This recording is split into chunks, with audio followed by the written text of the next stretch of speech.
with Flambeau, but she's here with the horse that she rode at a couple of young horse championships, and also rode this horse at the European Championships last year. They've been on good form, they've been going well, and they PB at this level, at Grand Prix level, at 71.91%. She's the last team rider for Belgium. In an hour and 20 minutes, we will know who the team gold medalists are for 2022. Carl Hester will be back. He's just gone down to help with an eye over Charlotte Fry. Lottie will be second in, she'll be next in, then he'll sprint back up here to talk us through the last 7 riders. So this 10-year-old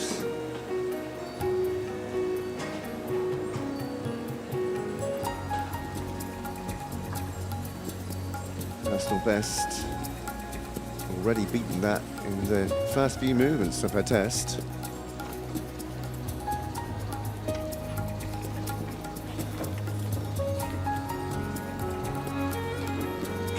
I'll not ruin your afternoon and talk over the tests as well as Carl does, so I'll let you enjoy the next 2 and then let him come back and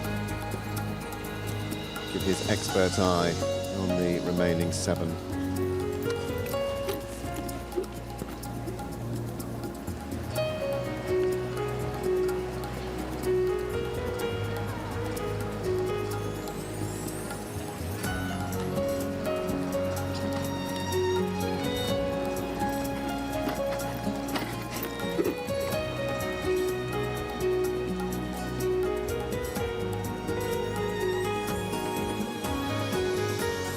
So some good marks coming in. She's nearly up at 75%.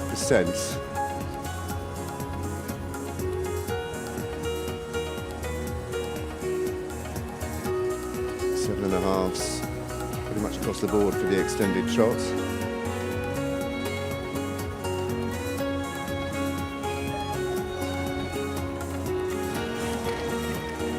A little quick in the Piaf steps. Want those to be much clearer and a little bit straighter as well, just drifting slightly, and in that passage just keeping his hind legs underneath him for the bigger marks.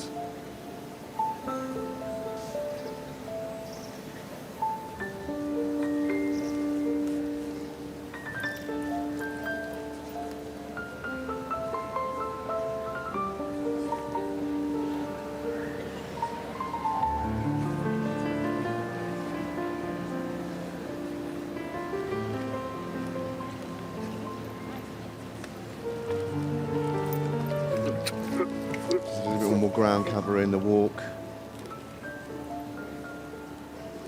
And come back into the passage and the Piaf again. Just see there the slight irregularity in the steps. That near hind, a little bit tense, and that loss of balance.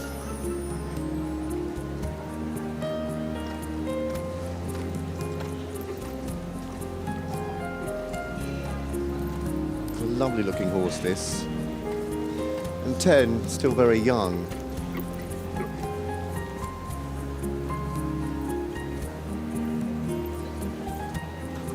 You see in the body he's got a little bit of swing, and that's coming from just being a little bit tense in his body. Kept riding him forwards, but all those mistakes and the swinging.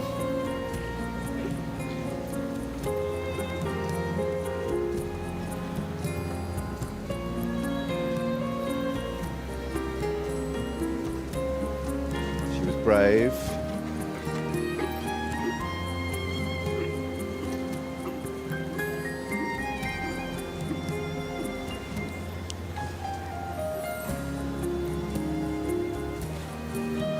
So that first stride to the zigzag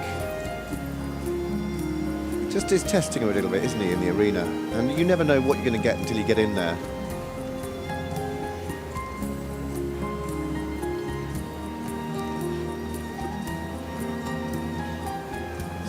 three-quarter line.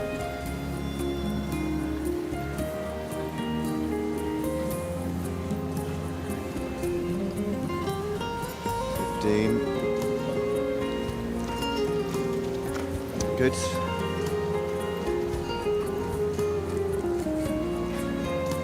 Just got a tendency today just to quicken up. And Pauline Larissa having to do a really tactful job in the saddle.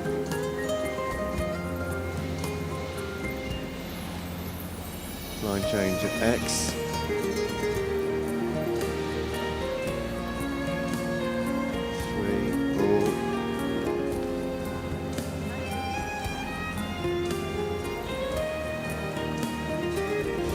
Well, it was a shame, just losing the balance and almost falling backwards into that second pirouette. She'll have learnt a lot and he'll have learnt a lot. I mean, coming in here into this arena, we heard Carl talk about the New Zealand combination earlier. Outside, coming into this arena, they can hear the noise as they come in through the tunnel. They've done arena familiarisation, but there were no crowds, there was no atmosphere when they did that. And that was early this morning, and whenever they've done it, it's been out of hours, as it were. A little bit early with her piaffe, which should now be at X, 12 to 15 steps, but they were good steps this time. Once he learns to have these hind legs under him more, I think she's going to have a really nice horse there. I mean, he's a super horse now, and he really tries, and a very good halt to finish as well. And there is an utter talent in the saddle for Belgium, and she'll be really thrilled with his performance there. I think she's a little bit emotional at the end of that, but you can see here the slight loss of rhythm in the extended trot, and the piaffe, which was getting better and better, and that was the time when he just picked that hind leg up a little bit higher, and the loss of the balance, loss of the rhythm. But the last piaffe, and we mentioned in the programme yesterday, when they come down the centre line and they've got the openness in front of them, then that's when you get the good movements and the freedom that they haven't got to go against a wall or face an audience. They've got that openness in front of them, and quite often we see the best passage and piaffe on that centre line. Well, Larissa pour Luis, and at first step Valentin, very close to their PB of 72.239, 71.